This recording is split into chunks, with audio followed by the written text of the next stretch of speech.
नाज़रीन आदाब, न्यूज़ 18 उर्दू में आपका इस्तकबाल है। मैं हूं मोहम्मद विसाल आज़म और आप देख रहे हैं खबर खास में एक बार फिर बात कोरोना की। जी हां, कोरोना पर बात करना अब ऐसा लगता है कि जैसे एक मजबूरी हो गई हो, चूँकि कोरोना के ताल्लुक से हम सबको पहले से कहीं ज़्यादा अब मोहतात और बेदार रहने की ज़रूरत है। क्योंकि जैसा हमने एक रोज़ कबल भी आपको बताया था कि हिंदुस्तान एक ऐसा मुल्क बन गया है जहां दुनिया भर में 24 घंटों के अंदर यानी एक दिन में सबसे ज़्यादा कोरोना के मामले दर्ज किए जा रहे हैं। मौत की जो तादाद है उसके हिसाब से हिंदुस्तान जो है पूरी दुनिया के चौथे नंबर पर आ चुका है, जबकि जो मामलात की तादाद है यानी कितने केसेस हिंदुस्तान में हुए हैं, इस कैटेगरी में हिंदुस्तान दुनिया के तीसरे नंबर पर खड़ा हो गया है। तो इस तरह ये देखा जा रहा है कि लगातार कोरोना के मामले बढ़ते जा रहे हैं।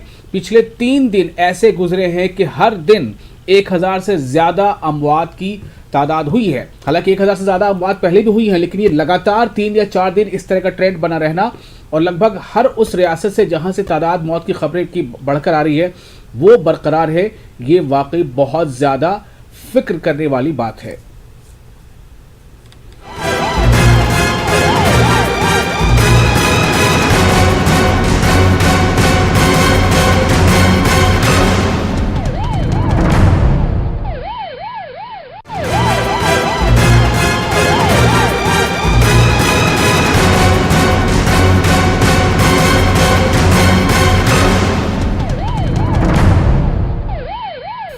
तो जो रफ्तार है कोरोना की हिंदुस्तान में, वो रफ्तार आपको करती है बहुत ज्यादा खबरदार। और सबसे ज्यादा यह है कि आपको रहना है बहुत होशियार, चूंकि कोरोना अब ऐसा नहीं है कि कोरोना कमजोर पड़ गया या कोरोना अब जा रहा है, बल्कि कोरोना देखा जाए तो अपनी पूरी ताकत के साथ अब आ रहा है। जी हां, कोरोना आया हुआ था हिंदुस्तान में। जो सबसे पहला मामला था वो 30 जनवरी को कोरोना का पहला मरीज हिंदुस्तान में पाया गया था, लेकिन उसके बाद 30 जनवरी यानी कि जनवरी को हम छोड़ दें तो फरवरी, मार्च, अप्रैल, मई, जून, जुलाई, अगस्त का महीना लगभग अब खत्म होने को है। और अब जो सूरत हाल है वो बहुत ज्यादा परेशान करने वाली है। तकरीबन 62,000 अमवात हिंदुस्तान में अब तक हो चुकी है और 33,87,501 अब तक मामले हो चुके हैं। तो इससे यह जाहिर हो रहा है कि कोरोना की रफ्तार बहुत ज्यादा तेज होती जा रही है और इस तेज होती रफ्तार में हम सबको बहुत ज्यादा मोहतात रहना है। महाराष्ट्र एक ऐसी रियासत है हिंदुस्तान की जहां कोरोना के सबसे ज्यादा मामले, 7 लाख से ज्यादा मामले हैं। दूसरे नंबर पर तमिलनाडु है जहां 4 लाख से ज्यादा मामले हैं। आंध्र प्रदेश, कर्नाटक में 3-3 लाख से ज्यादा केसेस हो चुके हैं और 9 रियासतें कुल ऐसी हैं जहां हिंदुस्तान में 1 लाख से ज्यादा केसेस अब पाए जा रहे हैं और कई ऐसी रियासतें हैं जहां पर अब केसेस तेजी से बढ़ रहे हैं। हमने एक रोज खबर बताया था कि दिल्ली और केरल और तेलंगाना, ये 3 ऐसी रियासतें हैं जहां पर केसेस बढ़ने के बाद थोड़े कम हो गए थे। जो ग्राफ है वो डाउन हो रहा था, लेकिन फिर से अब ये ग्राफ बढ़ने जा रहा है और बढ़ता जा रहा है। इसी तरह से आप देखिए मगरबी बंगाल में भी कोरोना का बहुत ज्यादा दायरा बढ़ रहा है। वहां पर 7, 11 और 12 सितंबर को मुकम्मल लॉकडाउन का ऐलान कर दिया गया है। 24 घंटों में महाराष्ट्र में 346 पुलिस वाले जो है वो भी इसके गिरफ्त में आ जाते हैं। महाराष्ट्र में पुलिस वालों पर बहुत ज्यादा इसका असर हुआ है, चूंकि जो महाराष्ट्र में ट्रैफिक पुलिस है या दूसरे पुलिस के महकमे के जो लोग हैं उन्हें बहुत ज़्यादा सड़कों पर आकर लोगों को कंट्रोल करना या फिर ये कि जो कोविड के नियम कानून बने हैं उसको फॉलो कराना पड़ता है। इस तरह से पुलिस वाले भी बहुत ज़्यादा मुतासिर हो रहे हैं। दुनिया में एक दिन में सबसे ज़्यादा कोरोना के केसेस अब भारत में हो रहे हैं। तो इससे ये सवाल ये उठ रहा है कि क्या अब कोरोना को लेकर जो कहीं ना कहीं एक तरह से अब लापरवाही बढ़ती जा रही है, क्या ऐसा लग रहा है कि लोग यूज्ड टू हो गए हैं, ऐसा समझा जा रहा है, जबकि कोरोना अपना रंग बदलता जा रहा है। हमारे साथ कुछ खास मेहमान भी जुड़ेंगे, लेकिन आपको बताया मुश्तबा हसन अस्करी जुड़ेंगे जो सदर हैं हेल्पिंग हैंड फाउंडेशन के हैदराबाद से, और एनडी मुल्ला जुड़ेंगे जो साबिक डीसीपी हैं क्राइम बेंगलुरु, और उसके अलावा डॉक्टर एमएस कंवर हमारे साथ जुड़ रहे हैं। डॉक्टर एमएस कंवर भी जुड़ेंगे जो रेस्पिरेटरी मेडिसिन एक्सपर्ट हैं, और शबाना एजाज जुड़ेंगे हमारे साथ, हमारे नुमाइंदा। सबसे पहले हम आपको दिखाते हैं कि मगरबी बंगाल में कोलकाता में हमारे रिपोर्टर शबाना ने कुछ लोगों से बातचीत की है। तो लोगों का बयान क्या है, कितनी अवेयरनेस कोलकाता के लोगों में देखी जा रही है इस ताल्लुक से, कुछ सवालात किए वो आपको सुनाते हैं। में कोरोना के मरीजों की तादाद में इजाफा हो रहा है। कोरोना पॉजिटिव लोगों की तादाद 1.5 लाख से ज्यादा हो चुकी है। हुकूमत की जानिब से लोगों से एहतियात बरतने की अपील की जा रही है। हफ्ते में 2 दिनों का लॉकडाउन किया जा रहा है, लेकिन कितनी बेदारी है लोगों में, आइए देखते हैं। हम मौजूद हैं कोलकाता के राजा बाजार इलाके में। आप देख सकते हैं इस इलाके में ये पूरा रिहायशी इलाका है, तजारती इलाका है, साथ ही साथ यहाँ बड़ी आबादी है जो इस इलाके में बसती है। लेकिन कितना लोगों में बेदारी है कोरोना के ताल्लुक से, आइए हम जानने की कोशिश करते हैं। आपको मालूम है कि कोरोना बीमारी फैली हुई है, इससे बचाव जरूरी है, क्या बचाव कर रहे हैं? यहाँ तो मेन बात आदमी का पालन नहीं हो रहा है। पहली बात बीमारी चला हुआ है। अब दूसरी बात तीसरी बात है कि बहुत आदमी डिस्टेंस नहीं कर रहे। आप खुद मास्क क्यों नहीं पहने? हम इसलिए नहीं, हम बाहर से आ रहे, डॉक्टर तरफ से आ रहे। आपने मास्क पहना है? कैसे पहना है? अरे थोड़ा सा हमेशा क्या लगा के रखा जा सकता है, थोड़ा आदमी का भी तो सांस लेने का थोड़ा तकलीफ होता है। आप तो घर से बाहर, घर से बाहर दुकान लगाए हुए हैं मुहर्रम का। ऐसे भी लोग हैं जो जवाब देना भी पसंद नहीं करते। आप देख सकते हैं ये वो इलाका है जो शुरू के दिनों में जब कोरोना वायरस फैल रहा था, ये पूरा इलाका बिल्कुल रेड जोन में था। पूरा इलाका बंद कर दिया गया था। यहाँ कोरोना के इतने केसेस आए थे। कुछ लोग हैं हमारे साथ। लोग देख सकते हैं कि जब बात करने के लिए आप आएंगे तो लोग बात करना भी पसंद नहीं करते। कोरोना फैल रहा है। हाँ, आपने क्या एहतियात किया है? मास्क पहन रहा हूँ। मास्क तो अभी रखा है, अभी पूरा मुंह धो के आया हूँ ना बाहर से, अभी पसीना हो गया था इसलिए। लोगों को ये मालूम है कि अगर कोरोना से बचना है तो एहतियात जरूरी है, एहतियात लाजमी है, मास्क पहनना चाहिए। मास्क क्यों नहीं पहने, सांस में दिक्कत होता है, बात करने में प्रॉब्लम होता है, तकलीफ होता है। मास्क मेरे पॉकेट में है, अभी निकलेंगे तो पहनेंगे। मैं अभी कहाँ है आप? अभी मैं राजा बाजार दुकान पे हूँ अपना। देख सकते हैं कि किस तरह लोगों में कोरोना को लेकर डर है, खौफ है, एहतियात जरूरी है। लोग इसका एतराफ़ भी कर रहे हैं, लेकिन फिर भी ऐसे बहुत सारे लोग देखे गए जो लापरवाही के तौर पर, उनके चेहरे पर मास्क नहीं था, लापरवाही भी नजर आ रही थी। ऐसे में ज़रूरी है कि जिस तरह से WHO की तरफ से बार बार हिदायत दी जा रही है, हुकूमतों की तरफ से बार बार हिदायत दी जा रही है कि कोरोना के बढ़ते फैलाव को रोकने के लिए ज़रूरी है कि हम एहतियात बरतें। घरों से बाहर निकले तो मास्क लगा कर निकले, सैनिटाइज करें। तो ज़रूरी है कि लोग इन बातों का ख्याल रखें। कैमरामैन शुभेंदु के साथ शबाना एजाज, न्यूज़ 18 उर्दू। तो शबाना एजाज हमारे साथ मौजूद भी हैं। हम जल्दी से पहले शबाना एक छोटा सवाल आपसे करना चाहेंगे। आपको देखकर लोग जो है वो भाग क्यों रहे थे, शबाना? देखिए, यही सवाल लोगों से भी बाद में हमने पूछा था कि भाई हम आपके से पूछने के लिए आए हैं। और ये हुकूमत भी बार बार यही कह रही है, समाजी तंजीमें भी यही कह रही हैं कि लोग मास्क पहने, तमाम तरह एहतियात के साथ बाहर निकले। और देखें आप कि बाहर लोग घरों से बाहर निकले हैं, तिजारत कर रहे हैं, दुकानों में बैठे हैं, सामान फरोख्त कर रहे हैं, लेकिन उसके बावजूद उनके अंदर बेदारी नहीं है। और लोग जो है वो बिल्कुल, अगर मास्क है भी तो लोगों के पॉकेट में है, किसी के गले में झूल रहा है। तो ऐसे में शायद लोगों को यही समझ में आता है कि हम मुतासिर नहीं हुए हैं तो हम मुतासिर नहीं होंगे। लेकिन सवाल यही उठता है और बार बार यही बताने की कोशिश की जा रही है कि हर दिन 3000, 2000 के मरीज जो है वो रोज़ाना 24 घंटों में सामने आ रहे हैं। तो जो नए मरीज सामने आ रहे हैं वो कल तक बीमार नहीं थे, वो आज बीमार हुए हैं। तो कब आप किस तरह इस कोरोना वायरस के जद में आएंगे ये कोई नहीं जानता। बिल्कुल शबाना, आप हमारे साथ बने रहे। डॉक्टर MS कंवर हमारे साथ मौजूद हैं, रेस्पिरेटरी मेडिसिन एक्सपर्ट हैं। डॉक्टर कंवर, सबसे पहले मैं आपसे जानना चाहता हूं कि आप बिल्कुल तमाम अपडेट के साथ यहां पर मौजूद होंगे, फिर भी आपको अपने नाज़रीन के लिए बता दूं कि हिंदुस्तान यानी हमारा देश भारत जो है वो अभी ऐसी पोजीशन पर है जब दुनिया में एक दिन में सबसे ज़्यादा कहीं मामले अगर आ रहे हैं तो भारत में आ रहे हैं। एक दिन में सबसे ज्यादा मामले कभी भी अगर कोरोना के आए हैं पिछले 7-8 महीनों में तो वो भारत में आए हैं। अब वो है, अब 75,000 था कल, अब उसके बाद वो है जो 77,000 को पार कर रहा है। सबसे ज्यादा मौत की होने वाले मामलों में भारत जो है अभी चौथे नंबर पर है पूरे देश में, माफ कीजिएगा पूरी दुनिया में। और जो मामलात यानी केसेस हैं कोरोना के उसमें अगर हम मुआवजा करें तो हिंदुस्तान का नंबर 3 है पूरी दुनिया में। डॉक्टर कंवर, आप इन हालात को कैसे देख रहे हैं? क्या हिंदुस्तान में अभी और खतरनाक सिचुएशन आना बाकी है कोरोना के हवाले से?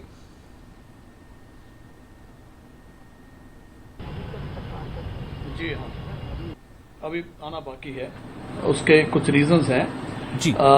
हमारे जो कई स्टेट्स में जहां पे डिजीज पहले स्लो थी, क्योंकि लॉकडाउन बड़ा स्ट्रिक्ट था। दुनिया का सबसे स्ट्रिक्ट लॉकडाउन जो हुआ था हिंदुस्तान में हुआ था, और उसकी वजह से जो एकदम से कर्व एकदम से ऊपर जानी थी, जैसे कि कई मुल्कों में हुआ, स्पेन में हुआ, इटली में हुआ, यूके में हुआ, जर्मनी में हुआ, फ्रांस में हुआ, यूएसए में हुआ, ईरान में हुआ, चाइना में हुआ, वो चीज हिंदुस्तान ने प्रिवेंट कर ली कि एकदम से फ्लैटन कर लिया कुछ हद तक। लेकिन जब भी कहीं भी डिजीज को फ्लैटन किया गया है, एक्सेप्ट कुछ मुल्कों को, कोरिया को छोड़ते हैं आप, साउथ कोरिया को, तो वो डिजीज लंबा खिंची है। लंबा खिंची है मीन्स जो चीज 1-1.5 महीने में एकदम से पीक से होकर के नीचे आ जाती, उसको 4-4, 5-5 महीने लगे, 6-6 महीने लगे। और हिंदुस्तान की दूसरी इशू ये है कि आबादी बहुत ज्यादा है। तीसरा इशू ये है कि यहाँ पे ओवर क्राउडिंग है। इकोनॉमिक इश्यूज भी ऐसे हैं जिस वजह से हमारी ओवर क्राउडिंग को हम प्रिवेंट कर ही नहीं सकते, और एक दूसरे से ट्रांसमिशन बड़ी इजीली हो जाती है। और जो एक सबसे इम्पोर्टेंट मसला जो और है, वो जो अभी आप दिखा के हटे हैं कि जानते हुए भी कि 3 हमारे पास प्रिवेंटिव मेजर्स हैं, डिस्टेंसिंग, मास्क और हैंड वॉशिंग और सैनिटाइजर से हैंड वॉश करो। ये तीनों चीजें ढंग से नहीं हो रही। और अगर आप एक बहुत पढ़े लिखे जो तबका है उससे अगर बाहर निकलते हैं तो ये और भी कम तीनों चीजें अप्लाई हो रही हैं। सो जब ये चीजें हैं और हिंदुस्तान की 50% से ज्यादा जनता गांव में बसती है, अगर वहां पे ये चीजें अप्लाई नहीं की जा रही तो डिजीज वहां पहुंचेगी, और वहां पे हमारी हेल्थ केयर फैसिलिटीज भी इतनी अच्छी नहीं है, तो उनको कैसे संभालेंगे, कौन संभालेगा? ये खतरा भी बना हुआ है। और अभी जो नंबर्स बढ़ रहे हैं, डॉक्टर कंवर, अभी आप इस ग्राफ को कैसे देख रहे हैं? क्या ये ग्राफ अभी स्टैग्नेंट तो नहीं है, ना ही ये अभी मतलब स्टैटिक पोजीशन पे, ये अभी ऊपर की तरफ जा रहा है। पिछले आप देखिए कि 3 दिनों में 75,000 से ऊपर क्रॉस किया है ये केसेस जो हैं, और पिछला 3 हफ्ता जो है 60 से 70,000 के बीच फ्लक्चुएट कर रहा था 3 हफ्ते। उसके बाद पिछले 2-3 दिनों से ये 75 से ऊपर जा रहा है, 75 या फिर 77।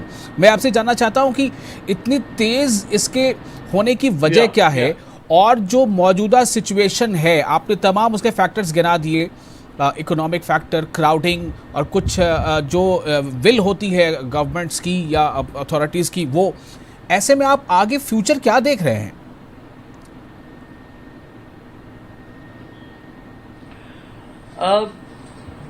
पहले ये कहते थे कि एंटीबॉडी टेस्टिंग हम ज्यादा कर रहे हैं इसलिए नंबर्स ज्यादा दिख रहे हैं। नंबर्स पहले भी थे, लेकिन अब सामने आ रहे हैं क्योंकि एंटीबॉडी टेस्ट ज्यादा हो रहे हैं और आरटीपीसीआर ज्यादा हो रहे हैं। इस वजह से पॉजिटिविटी रेट बढ़ गया है, इसलिए नंबर ज्यादा दिख रहे हैं। लेकिन अब जो टेस्टिंग है वो भी स्टैटिक हुई है, बल्कि यहां तक की भी न्यूज है कि सेंट्रल गवर्नमेंट चाहती है स्टेट गवर्नमेंट्स को इनडायरेक्टली, ओपनली नहीं, इंस्ट्रक्शंस दे रही हैं कि आप टेस्टिंग इतनी मत करो। ये भी बात सामने आ रही है जी। जबकि ये चीजें हो रही हैं कि testing is not the issue any more. इसका मतलब रियल नंबर्स बढ़ रहे हैं, जो अभी रियल नंबर से हम काफी पीछे हैं, रियल नंबर से अभी आना बाकी है। कंट्रोल करना ये जी हाँ, और ये जो इसको कंट्रोल करना मुझे नहीं लगता कि इस वक्त सरकारों के हाथ में है। जैसे कि ये बिल्कुल ही हाथ से बाहर हो गई थी वेस्टर्न कंट्रीज। मतलब आप ये कहना चाह रहे हैं कि नंबर्स या फिगर्स को शायद कंट्रोल कर सकती है सरकार, लेकिन ये इसके फैलाव को कंट्रोल नहीं कर सकती। नहीं, ये आसान नहीं है कंट्रोल करना। सो इसलिए हम खुद को इतना कंट्रोल करना पड़ेगा, ये जो खुद को वो सारी प्रिकॉशंस लेनी पड़ेंगी, तभी ये डिजीज थोड़ी बहुत इम्यूनिटी करती जाएगी तो एटलीस्ट इन्फेक्शन होगा भी, लेकिन आपको मारेगा नहीं, आपको आईसीयू में नहीं पहुंचाएगा। ये बहुत जरूरी बात है। हमारे साथ एनडी मुल्ला जुड़ रहे हैं बेंगलुरु से। क्या आप तक हमारी आवाज पहुंच रही है? हाँ, बिल्कुल पहुंच रही है जी।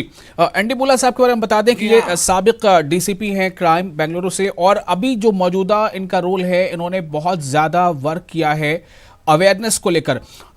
एनडी मुल्ला साहब, हिंदुस्तान जो है अब वो रिकॉर्ड बना रहा है कोरोना के मामलों में। हिंदुस्तान मतलब जो है वो किसी भी मुल्क में अभी तक ऐसा नहीं हुआ है कि एक दिन में 75,000 या उससे ज्यादा केसेस आए हों, जबकि हिंदुस्तान में ऐसा हो रहा है और हर दिन जो है वो केसेस बढ़ते चले जा रहे हैं। मैं आपसे जानना चाहता हूं कि अवेयरनेस को लेकर आप ग्राउंड रियलिटी क्या देख रहे हैं?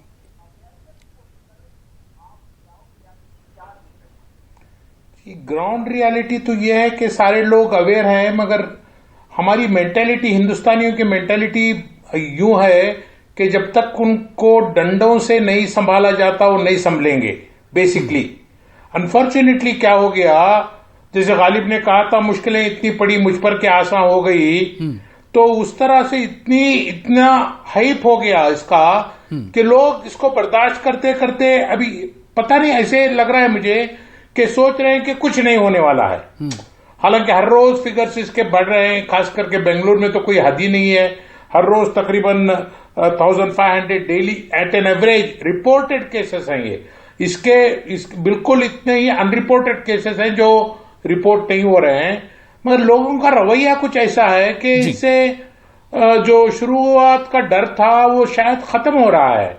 मे भी एक और रीजन ये है कि इकोनॉमिकली यार लोगों को तो जीना है जी। वो नहीं जिएंगे तो मरेंगे जी, काम नहीं करेंगे तो मरेंगे, उसके लिए उनको बाहर जाना है। और जब बाहर जाते हैं तो थोड़ी बहुत भूल हो ही जाती है। और ये एक ऐसा छुपा हुआ दुश्मन है कि नजर नहीं आता है। ये एयरबॉर्न नहीं है, एयरबॉर्न होता तो अपनी हिफाजत खुद कर लेते, या फिर इसे इन्फेक्शन होता। वो अभी तो ऐसा है कि पता नहीं कहां छुपा बैठा है ये। तो इसलिए ये पता नहीं एक हुकूमत का है कि, मगर मुझे समझ में नहीं आता दिल्ली में कैसे कंट्रोल हो गया, या फिर तेलंगाना, दिल्ली में खास करके। दिल्ली तो सेकंड नंबर पे था, अब वो 10 में भी नहीं है, तो ये कैसे हुआ? लेकिन दिल्ली के बारे में अब ये जो रीडिंग है वो ये है कि दिल्ली में जो ग्राफ था जो वो ऊंचा जा रहा था, फिर वो ग्राफ डाउन हुआ, लेकिन पिछले 4-5 दिनों का जो आंकड़ा है वो फिर से जो है अब वो ग्राफ ऊपर की तरफ जा रहा है। इस बारे में मुझे लगता है डॉक्टर कंवर थोड़ी वजाहत कर पाएंगे। डॉक्टर कंवर, दिल्ली में जो ट्रेंड अब नया देखा जा रहा है, केसेस फिर से बढ़ के आ रहे हैं, ये क्यों है?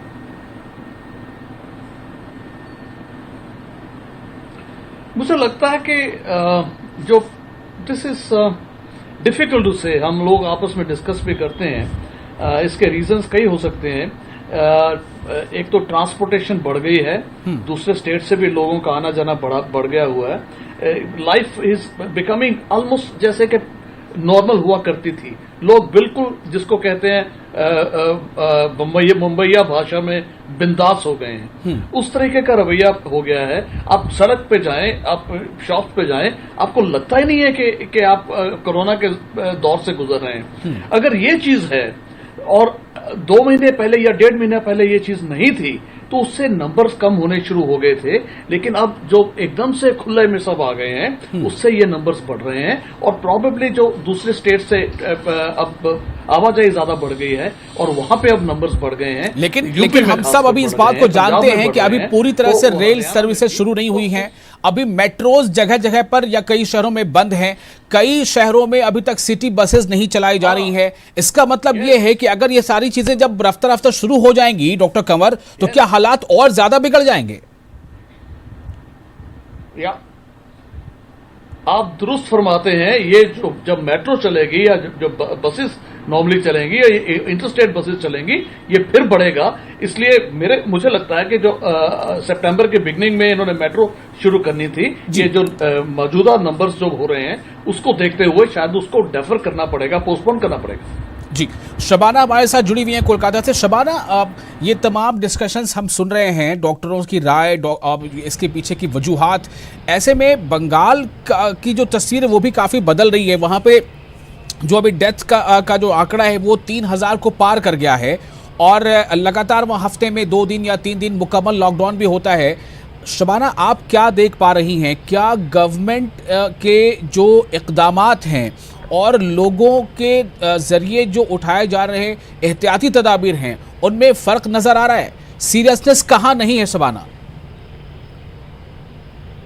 देखिए, सीरियसनेस हम कह सकते हैं कि जिस तरह से शुरू में जिस तरह से कहा गया और जिस तरह से हुकूमत ने संजीदगी दिखाते हुए जहां पूरी दुनिया में जब कोरोना महामारी से लोग परेशान थे और हिंदुस्तान ने पहले ही मरहले में जिस तरह के इक़दामात उठाए, तो वो इक़दामात का फुक़दान जो है वो अब नज़र नहीं वो जो है वो फुक़दान नज़र आ रहा है। ख़ासकर जो गवर्नमेंट का जो नारा है कि जब हम लॉकडाउन होता है तो हम कहते हैं कि मुकम्मल लॉकडाउन है, और लोगों ने भी इसे मान लिया है, लोग घरों में ही रहते हैं। खासकर बंगाल में तो यही तस्वीरें देखने को मिलती है। लेकिन अनलॉक का जो नारा है, शायद इस नारे को बदलना होगा, क्योंकि अनलॉक में लोगों को यही लगता है कि बस अब अनलॉक है और आज़ादी है, हम कहीं भी जा सकते हैं, कहीं भी आ सकते हैं और किसी भी तरह से, क्योंकि लोग ऐसे भी लोग हैं जो एहतियात कर रहे हैं, उन्हें उनके सर के ऊपर भी स्कार्फ नज़र आ रहा है, हाथों में भी ग्लव पहने हुए हैं, लेकिन उनकी तादाद कम है। और जो ऐसे बड़ी तादाद में लोग ऐसे हैं, खासकर बसों में आप देखें कि हमारे लिए मुश्किल हो रहा है, नहीं तो हम आपको वो भी तस्वीरें दिखाते हैं कि बसों के अंदर किस तरह से कोलकाता में गैर सरकारी बसें चल रही हैं, प्राइवेट बसें चल रही हैं, सरकारी बसें चल रही हैं। हुकूमत ने कहा था कि एक सीट पे दो सीटों वाली बस में सिर्फ एक सीट पे लोग बैठेंगे, बिल्कुल वो नज़र नहीं आता, भीड़ होती है, लोग सीटों के अलावा खड़े रहते हैं। तो ऐसे में जो सीरियसनेस दिखाना चाहिए था, जो इक़दामात उठाने चाहिए थे, जो ऐसे लोगों पे जो जुर्माना लगाना चाहिए था, वो ज़रूरी था, अब वो नज़र नहीं आता। लॉकडाउन के टाइम पर तो हम देखते हैं खासकर कोलकाता में कि पुलिस की एक बड़ी तादाद जो है मुख्तलिफ इलाकों में नज़र आती है, लेकिन इसके बाद जब अनलॉक का टाइम होता है तो बिल्कुल पुलिस जो है वो बिल्कुल नज़र नहीं आती। बिल्कुल। और एनडी मुल्ला साहब के पास जाते हैं बेंगलुरु। मुल्ला साहब, एक सवाल आपसे मेरा ये है कि आपने भी ये बात कही और डॉक्टर कंवर ने भी कही कि जो इकोनॉमी यानी रोज़मर्रा के जो काम है उससे जुड़ा जो सवाल है कि अगर हम नहीं कमाएंगे तो मरेंगे, और अगर कोरोना का डर है घर में बैठे रहेंगे तो भी शायद मर जाएंगे। मतलब क्या ये एक ऐसी वजह है जिसके बिना पर लोग वाकई एहतियाती तदाबीर नहीं कर पा रहे हैं? डॉक्टर एनडी मुल्ला साहब। जी मैं समझ गया आपको क्वेश्चन। अभी देखो, ये यहाँ पे कई एक इक़दामात हुकूमत ने लिए हैं, कई इक़दामात हुकूमत ने लिए हैं। सबसे बड़ा इक़दाम मुझे लगा कि जब पुलिस वालों को कोविड-19 होने लगा, इन्फेक्शन होने लगा, तो हमारे कमिश्नर ने 50 की ऊपर की उम्र वालों को घर भेज दिया कि कोई किसी को ड्यूटी पे आने की जरूरत नहीं है, हम कम लोगों से काम चला लेंगे। इसका एक लाजमी फॉल आउट ये हुआ कि लोगों पे कंट्रोल कम होगा स्टाफ कम होने की वजह से। यहां हिंदुस्तान में मैंने शुरू से देखा है, लॉ एंड ऑर्डर हो या कोई बात हो, जब तक पुलिस वालों का या हुकूमत का या एडमिनिस्ट्रेशन का डर नहीं होता, कोई भी कानून इंप्लीमेंट नहीं किया जा सकता। अनफॉर्चुनेटली यहां के लोग अभी ये समझ रहे, और फिर कितने दिन तक करेंगे लोग? एक लिमिट आ गया, फिर उसके बाद में लोग बेतवज्जी का शिकार हो गए इसको लेके। कई लोग हैं जो एहतियाती तदाबीर इख्तियार कर रहे हैं, मगर उसके बावजूद भी कई ऐसे लोग हैं, ज्यादातर इनकी तादाद है, जो अपने रोजमर्रा के काम में कहीं ना कहीं तो उनको इन्फेक्शन होने का डर है ही। ये सारे प्रॉब्लम्स हैं इसमें। मुझे लगता है कि लोग निडर हो गए हैं।